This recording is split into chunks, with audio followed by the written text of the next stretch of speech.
Oi, a professora Ana Graziele de novo, continuando a nossa aula introdutória sobre planejamento estratégico. Bom, no nosso vídeo anterior a gente falou sobre a história do planejamento estratégico, a gente falou sobre a evolução dele, sobre como que ele se posiciona dentro do processo de administração estratégica, sobre o objetivo de se ter uma estratégia e como a gente consegue fazer com que esse objetivo se cumpra.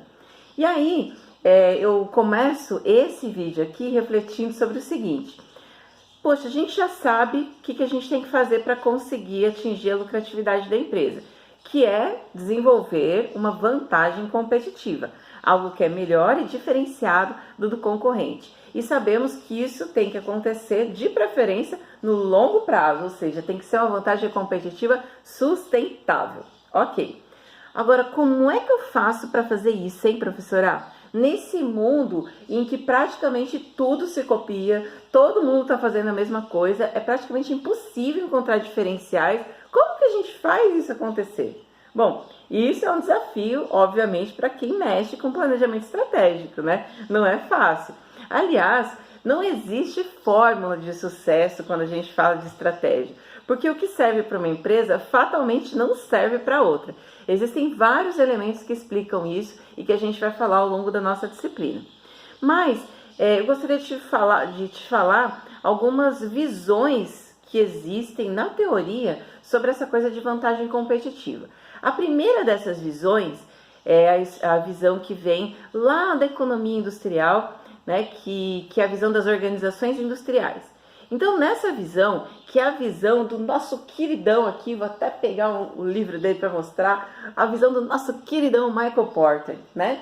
Então, o Michael Porter, ele fala o seguinte, que inspirado pela teoria das organizações industriais, a vantagem competitiva nesse modelo de pensar do Michael Porter está lá fora, ó, lá no ambiente externo.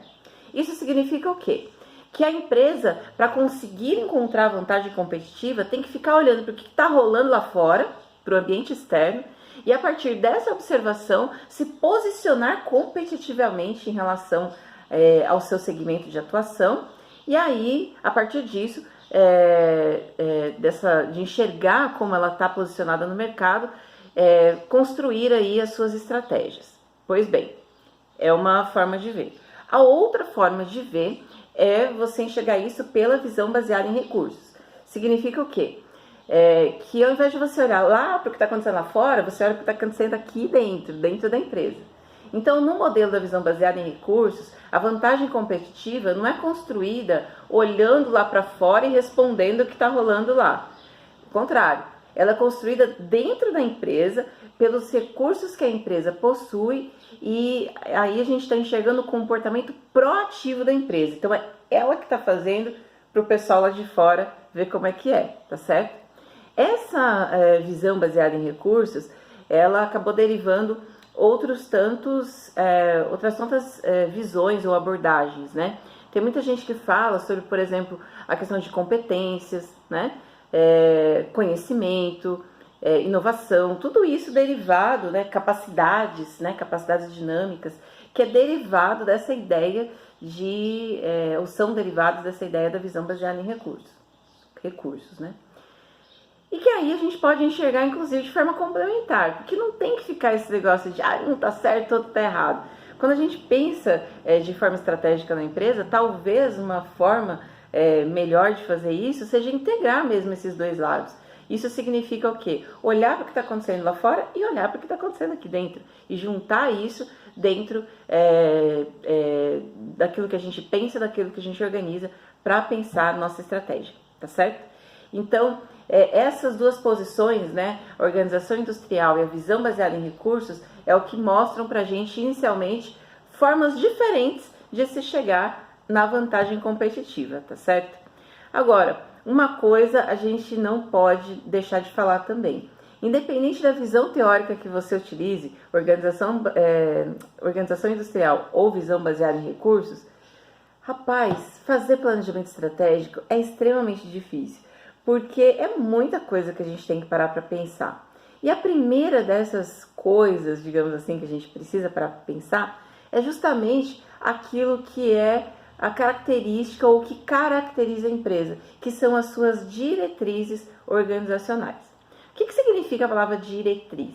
Diretriz significa direção, caminho, né? Então, quando eu digo quais são as diretrizes organizacionais da empresa, eu estou falando sobre quais são os caminhos, o que é aquilo que direciona a empresa. E existem aí duas, pelo menos, diretrizes organizacionais super famosas, super conhecidas da nossa, inclusive não só dessa disciplina, mas acho que do curso inteiro de administração você já ouviu falar delas, que são a visão e a missão, tá certo? Visão, que significa onde a empresa quer chegar daqui a algum tempo, algum período, né? Lá, sei lá, daqui a 10, 5, 20 anos, né? E missão, que é aquilo que caracteriza o que a empresa é, quem ela é e como ela, através desse quem ela é, como que ela acaba conduzindo as suas atividades. Então, visão e missão acabam sendo das diretrizes organizacionais aquelas que mais nos dão indicativos do como pode ser feito o planejamento estratégico da empresa. E a visão e a missão naturalmente são construídas pelas pessoas que estão envoltas na empresa, né? Principalmente aquelas que estão no ambiente interno.